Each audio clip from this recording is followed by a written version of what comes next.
കത്തിപ്പയർ കൊണ്ടൊരു തോരനാണ് കേട്ടോ ഞാനിന്ന് ഉണ്ടാക്കുന്നത്. ഇതാണ് സാധനം. നിങ്ങളൊക്കെ എന്താ പേര് പറഞ്ഞാൽ എനിക്കറിയത്തില്ല. ഞങ്ങളുടെയൊക്കെ നാട്ടിൽ നിന്ന് കത്തിപ്പയർ എന്നാണ് പറയുന്നത് കേട്ടോ. നല്ല സോഫ്റ്റ് ആയിട്ടുള്ള ഒരു തരം ബീൻസാണിത്. ഇതുണ്ട്, അധികം മൂക്കാത്ത നോക്കി വേണം കേട്ടോ കറി വെക്കാനായിട്ട് എടുക്കുന്നതിന് വേണ്ടിയിട്ട്.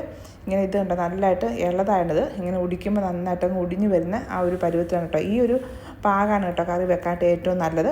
ഇത് കുറേ പേർക്ക് ഞാൻ ചോദിച്ചത് ആർക്കും അറിയത്തില്ല, ഇത് കറി വെക്കാൻ കൊള്ളുമോ എന്നൊക്കെ ചോദിച്ചിട്ടുണ്ട്. പക്ഷേ അറിയാൻ പാടില്ലാത്തവർക്ക് വേണ്ടി കേട്ടോ ഞാൻ ഈ വീഡിയോ ചെയ്യുന്നത്. ഞാൻ നന്നായിട്ടൊന്ന് കഴുകി ഇതുപോലെ ചെറുതാക്കി ഒന്ന് കനം കുറച്ച് അരിഞ്ഞെടുത്തുകൊണ്ട് വന്നിട്ടുണ്ട്. ഇനി ഞാൻ കുറച്ച് തേങ്ങ ഒരു മിക്സിയുടെ ജാറിലേക്ക് ഇട്ട് കൊടുത്തിട്ടുണ്ട്. അതിലേക്ക് കുറച്ച് ചെറിയ ഉള്ളി ചേർത്ത് കൊടുത്തു.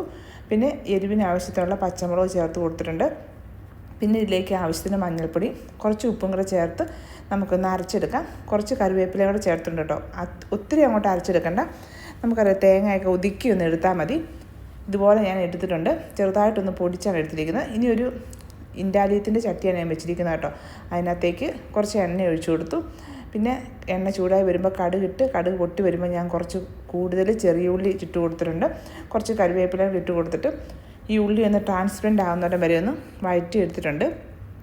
ചെറിയ ഉള്ളിയുടെ സ്ഥാനത്ത് നിങ്ങൾക്ക് വേണമെങ്കിൽ സവോളയായാലും ചേർത്ത് കൊടുക്കാം കേട്ടോ. പിന്നെ ചെറിയ ഉള്ളി ചേർക്കുമ്പോഴാണ് കേട്ടോ ടേസ്റ്റ്, അതാണ് ചെറിയ ഉള്ളി ചേർത്ത് കൊടുത്തിരിക്കുന്നത്. അതിനുശേഷം നമ്മൾ കട്ട് ചെയ്ത് വെച്ചിരിക്കുന്ന ഈ ബീൻസ്, ഈ പയർ ഇതിലേക്ക് ഇട്ട് കൊടുക്കാം. ആവശ്യത്തിന് ഉപ്പും കൂടെ ചേർത്ത് കൊടുത്തിട്ട് നമുക്ക് നന്നായിട്ടൊന്ന് ഇളക്കിയെടുക്കാം. അപ്പോൾ അരപ്പിലേക്കുള്ള ഉപ്പ് ചേർത്താണ്, അപ്പം പയറിലേക്ക് മാത്രമുള്ള ഉപ്പ് ചേർത്ത് കൊടുത്താൽ മതിയെ. ഇതെല്ലാം കൂടെ കൂടി ഒന്ന് മിക്സ് ചെയ്തെടുത്ത ശേഷം നമ്മൾ നേരത്തെ ഒതുക്കി വെച്ചിരിക്കുന്ന ആ തേങ്ങ ഇതിലേക്ക് ഇട്ട് കൊടുക്കാം. ഇനി നിങ്ങൾക്ക് തേങ്ങ ഇതുപോലെ ഒതുക്കി എടുക്കണമെന്നില്ല കേട്ടോ. തേങ്ങ ചിരണ്ടി ഇതിലേക്ക് ഇട്ട് കൊടുത്തിട്ട് ചുമ്മാ സാധാരണ തോരനൊക്കെ ഉണ്ടാക്കുന്ന പോലെ ഉണ്ടാക്കിയാലും മതി. ഞാൻ എന്തായാലും ഈ ഒരു പയറായതുകൊണ്ട് ഞാൻ ഇങ്ങനെയാണ് ഉണ്ടാക്കുന്നത്. അപ്പോൾ ഒന്ന് ചെറു തീയിൽ മൂടി വെച്ച് നമുക്കൊന്ന് വേവിച്ചെടുക്കാം. പെട്ടെന്ന് വെന്ത് കിട്ടും കേട്ടോ. നല്ല സോഫ്റ്റ് ആയിട്ടുള്ള ഒരു തരം ബീൻസാണിത്. നമുക്കൊന്ന് ചെറു തീ വെച്ച് വെള്ളമെല്ലാം വറ്റിച്ചെടുക്കാം. ഒരു 10 മിനിറ്റ് സമയം കൊണ്ട് ഇത് വെന്ത് കിട്ടും കേട്ടോ.